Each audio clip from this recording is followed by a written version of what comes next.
So Walmart is a stock that is normally very defensive, but in this pandemic, they have played both sides of it. They brought up their e-commerce game just before the pandemic hit and managed to participate in the pandemic. They still got hit, but now they're playing the reopening game. And if anybody can handle supply chain problems, it's Walmart. They boast one of the top logistics teams in the world. And so this is a stock that we think can manage and navigate the risks and still give you defensive returns. All right, so Walmart is your first pick. It's continuing to perform well and play both sides, if you will. Let's move on to Clorox, which is getting more and more love lately because the shares are on pace for a second straight week of gains, even though they slashed earnings guidance by nearly 20 cents when they reported last week.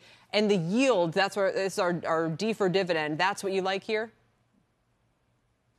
Yeah, so we own Clorox in our dividend strategy. Obviously, they are growing their dividends, and even though they're cutting their earnings, this is actually still a classically defensive stock. You know, the challenge to Clorox will always be right now that it is a bit overpriced relative to its average PE. However, we think that over time that fixes itself. We think that's a price problem, not an earnings problem, not a demand problem. And so to the extent that they continue to provide great income, and right now, cash is king.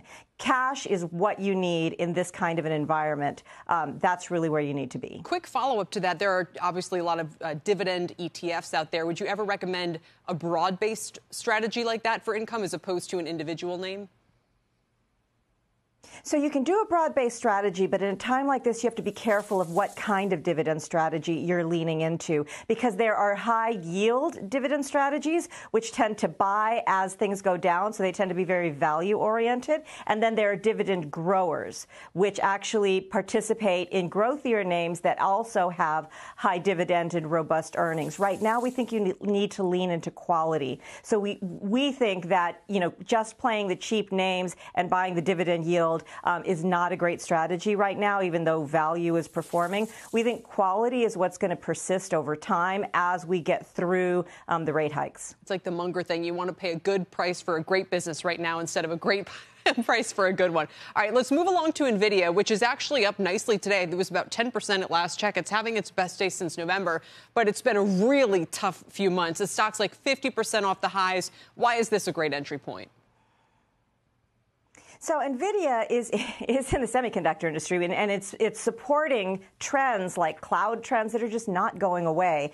And Nvidia is getting quite cheap, even, you know, to its own average, but just on an absolute basis, Nvidia is cheap relative to the outlook for the industry. And that demand, regardless of what happens with the Fed, regardless of what happens with demand, the underpinning for almost all demand going forward seems to be in the digital space.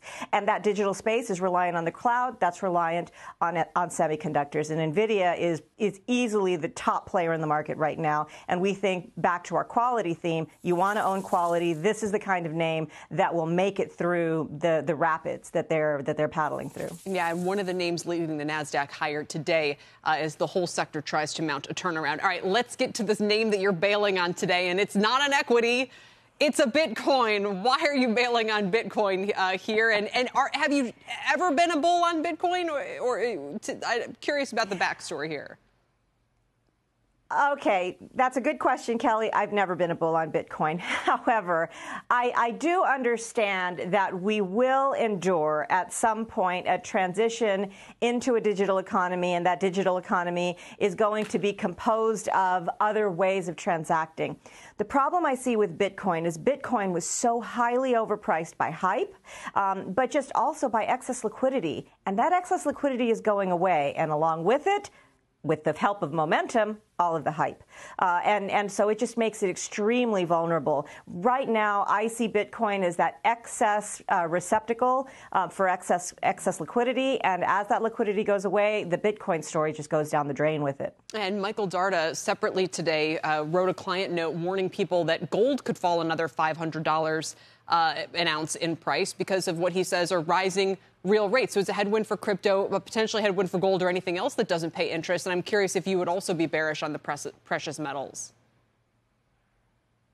Yeah, I am actually bearish right now on precious metals. They haven't performed the way you would have normally expected a classic inflation hedge to perform in this inflationary environment, because it's just not the kind of inflationary environment that would normally protect in. And I agree that in negative real yields, and we're in extremely negative real yields, I mean, you really, really want to be in cash and something that is more tangible.